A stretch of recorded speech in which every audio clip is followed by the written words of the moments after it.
I have a confession to make that I've been hiding from you guys for weeks now. Basically what happened is my world famous minivan has been sold. I know. The world is gonna end soon because I sold my minivan. And I don't regret it. I'm sorry, I do not regret it. The thing is that the van all around was just a really bad car. It was reliable in the sense that I didn't have to fix it all the time. There was definitely some things that I had to fix that were because it wasn't the most reliable thing ever. It was a Dodge. So basically, when I first got it for free, not last year, 6 months ago, it was from my grandpa for free.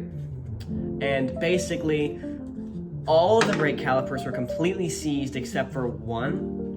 So the day I got it, a couple days after I got it or something, we went to the parts store in where I was at the time, and we replaced every single brake caliper except for the one, I guess, that I still ended up replacing a few months later, because what was happening is I was on a gravel road. I was going a little faster than I probably should be, if I'm being honest with you. A cat jumped in front of the car and I had to stomp on the brakes because I'm still new and stupid.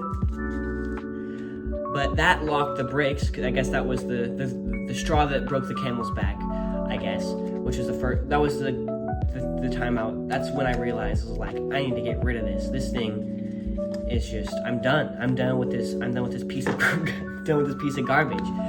So basically, after that, I fixed the brake rotor, I fixed the brake caliper, and then it was fine. I drove it after that for a really long time. By that I mean a few months, before I was out riding around on a back road a little faster than I should be, pushing it to its limits, a little minivan to its limits on a little back road, and I'm dropping my friend off at his house. And it's making a really weird noise when it's steering. Come to find out that we look under the car, and power steering fluid is just dumping out of my car. It's not dripping steadily. It is steady stream out of the bottom of my car. And that was a huge bit. I was so scared that it was gonna be really bad. It wasn't really. It was a $20 fix. I just had to get a tube for the power steering thing, which wasn't that much. And the only problem it had after that was another one of those tubes that burst that I replaced, and a water pump that I replaced, which took forever. And on top of all those things, the transmission, like I said, I think is just bad in general. The transmission was awful.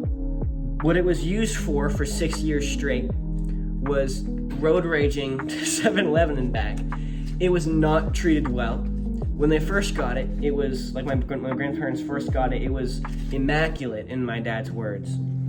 The car was beautiful and it ran fine. And then when I get it, it's a piece of rattly garbage that feels it's gonna fall apart past 60 miles an hour. And that isn't exactly what I want in a car.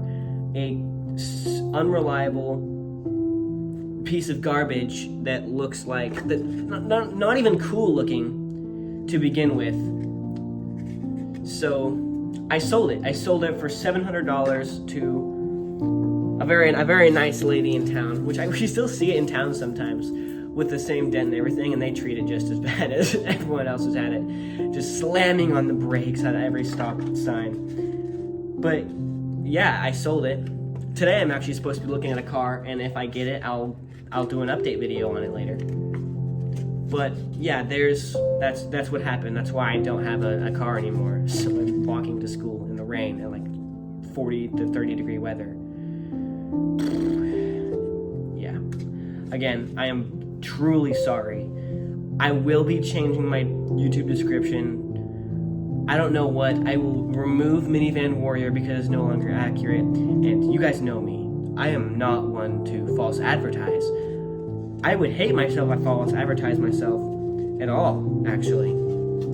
So this minivan, gone. No longer the minivan warrior.